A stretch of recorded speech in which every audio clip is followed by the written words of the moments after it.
Hi friends, welcome to our channel. பாண்டவர்களுக்கு நடுவில் பிறந்தவர், ஆனால் கதையோட ஹீரோவே இவர் தான். கிருஷ்ணரே கீதை சொல்ல இவரை தான் தேர்ந்தெடுத்தார். ஏன்னா இவர் தான் அர்ஜுனன் தேவேந்திரன் மகன். பீமனுக்கு அப்புறம் குந்தி மூணாவதாக அழைச்சது யார் தெரியுமா? தேவர்களின் தலைவன் இந்திரனை. ஏன்னா ராஜ்யத்தை காக்க வில்லாளி வேணும், தேவர்களாலையும் வெல்ல முடியாத வீரன் வேணுன்றதுனால அவங்க தேவேந்திரன் இந்திரனை அழைச்சு அர்ஜுனனை நமக்கு கொடுக்குறாங்க.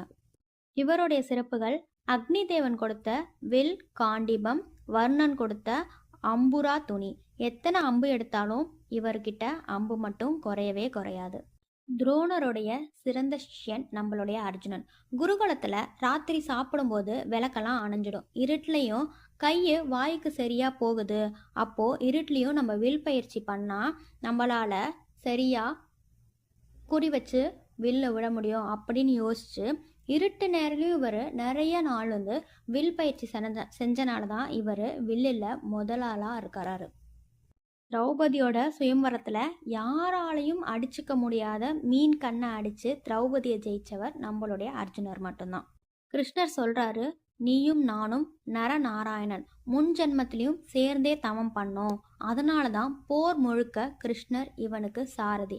விஸ்வரூபம் காட்டினதும் அர்ஜுனருக்கு மட்டும்தான். பீமனுக்கு பலம், தர்மனுக்கு தர்மம். ஆனால் அர்ஜுனனுக்கு ஃபோக்கஸ், ஒரு இலக்கு, ஒரு குறி. அதனால தான் இன்னைக்கு வரைக்கும் அர்ஜுனன் மாதிரி குறி வைக்கணும்னு சொல்கிறோம். இந்த வீடியோ உங்களுக்கு பிடிச்சிருந்தா லைக் பண்ணுங்கள், ஷேர் பண்ணுங்கள். இந்த மாதிரி மகாபாரத கதையை கேட்க நம்ம சேனலை மறக்காமல் சப்ஸ்கிரைப் பண்ணுங்கள்.